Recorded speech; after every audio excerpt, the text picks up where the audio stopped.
All right, today we're diving into a really unique way of looking at spiritual conflict.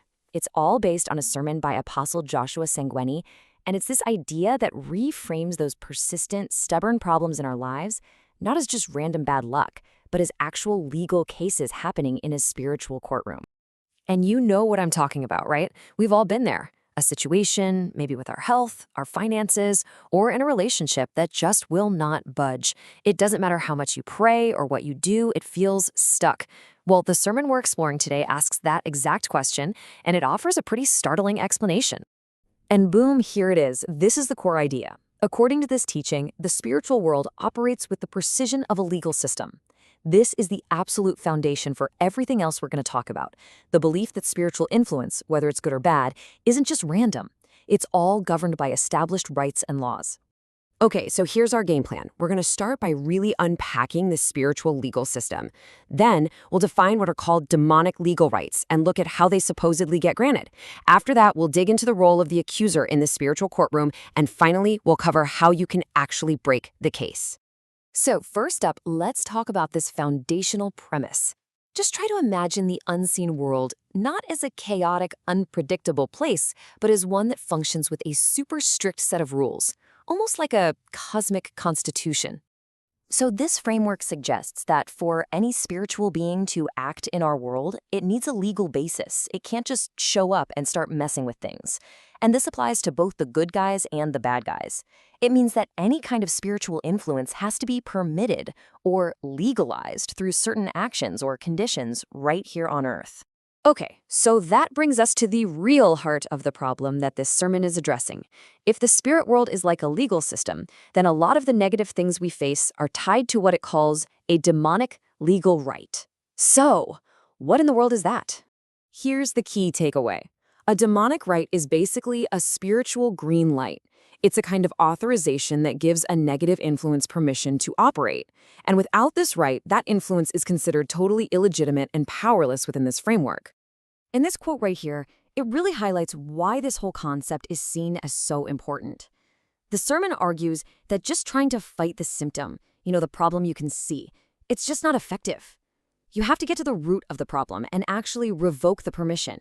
You have to nullify the spirit's lease on that situation. To make this a little more concrete, the sermon brings up a story from the Bible. Jesus comes across a boy who's been afflicted since he was a little kid. And what's the first thing he asks? How long has this been happening?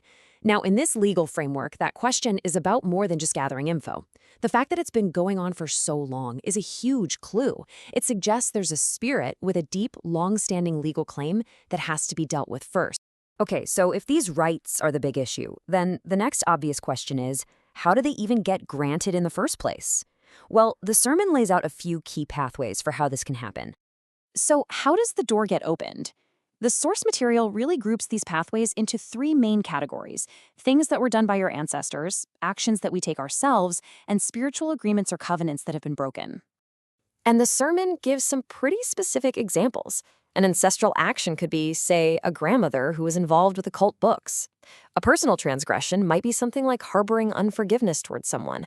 A broken covenant could be violating marriage vows. And get this, these rights can even be attached to places, not just people. Now, of course, every courtroom has a prosecutor. And in this spiritual legal system, the sermon points to a very specific antagonist who fills that role. So the sermon really zooms in on two key titles for Satan. And guess what? They're both legal terms. The first is accuser, which comes from the Greek word kategoros. That literally means a prosecutor, someone who brings a formal charge. The second is adversary, or antidikos, which means your opponent in a legal battle. See how both of these really solidify that whole courtroom metaphor? So what does this spiritual prosecutor actually do? Well, according to the sermon, he uses a person's past, all those ancestral actions, personal mistakes, or broken agreements, as evidence. He presents this stuff in the spiritual realm to argue his case and enforce the legal rights that were given to him by those very actions. So, if that's the problem, what's the solution? The good news is, the sermon doesn't just diagnose the issue. It also lays out a really detailed method for how you can win the case. The process for getting this resolved is a pretty clear three-step strategy, and it flows right out of that courtroom model. First, you've got to identify the specific thing that granted the legal right. That's kind of like your investigative work. Second, you have to verbally renounce that act, which is like presenting your counter-argument. And third, you use your spiritual authority to command the spirit to leave, which is basically enforcing the new verdict. Now, let's just focus on that second step for a second because it is so crucial. Renouncing in this context isn't just about feeling bad or saying sorry. The sermon defines it as actively, verbally speaking against the original act. It's a formal declaration that pulls back the permission that was given. It's like you're tearing up the spiritual contract and completely removing the legal grounds for the problem. So when you put it all together, this teaching presents spiritual life not as some vague, mystical thing, but as a structured legal system where you have to understand your rights and you have to win your cases.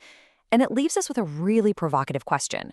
What does it really imply for our own personal responsibility, for our understanding of justice, and even our view of God when we start to frame our faith not just as a relationship, but as a courtroom?